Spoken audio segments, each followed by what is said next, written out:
হইতে। এবার কালকে আসার পর আমি 3টে ছেলে লেখা এনে এবং কালকে মনে হয় শুরু করছি 3টে দেওয়া শুরু।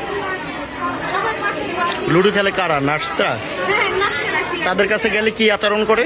একজন সিস্টার তো বড় কথা যে কারো কথা বলছে আমার আই দেখ, এই তুমি কি জানো আমরা কি করবো? তুমি ডাক্তারের কথা বলতে হবে, ডাক্তারের ওষুধ লাগতে বললে তারপর আমরা বলবো। আমি কি তাহলে আপনি তো বলবেন আমাদের ডাক্তাররা যাও বাচ্চাদের ভালো মতো বলবেন না আমার আই দিছে মায়ের বয়স কত রূপ মাই এত বড় কথা বলো কিসের জন্য? তারা বসে রেখে লুডো খেলে। হ্যাঁ লুডো খেলে আমি তো বলছি আর নিজে চল দেখছি আমরা 3 জনে মিলে লুডো খেলে একজন আসে তোরা বল লুডো খেলবি না লুডো খেলা আমার খেয়ে তো ইয়া আবার বলছে। আমার বোন ওরা 4 দিন যাবত এখানে আছে। আপনার ফাইলে ছিল 3টে করে সেলাইন দেওয়ার কথা, সেখানে তারা সেলাইন একটা দিছে, মানে 3 দিনে 3টে দিচ্ছে, প্রতিদিন 3টে ছিল। রোগীর অবস্থা খুবই খারাপ। আমি আজকে আপনার ব্লাডের ব্যবস্থা করছি, ব্লাড দেওয়া দিচ্ছে।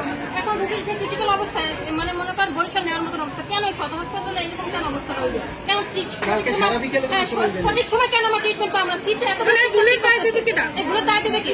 কি সমস্যা হয়েছে? ডেঙ্গু মাথা ছিল 1.5 লক্ষ টাকা লাগছে, এটা 10,000 না লেগেছে। তারপর তার কেন সঠিক ট্রিটমেন্ট হলো না? একটা মানুষ 10,000 যদি প্লাটিমার নামে তার মানুষটা কোথায় যেতে পারে বলে? এখানে কেন সেই ট্রিটমেন্ট আমরা পাচ্ছি না?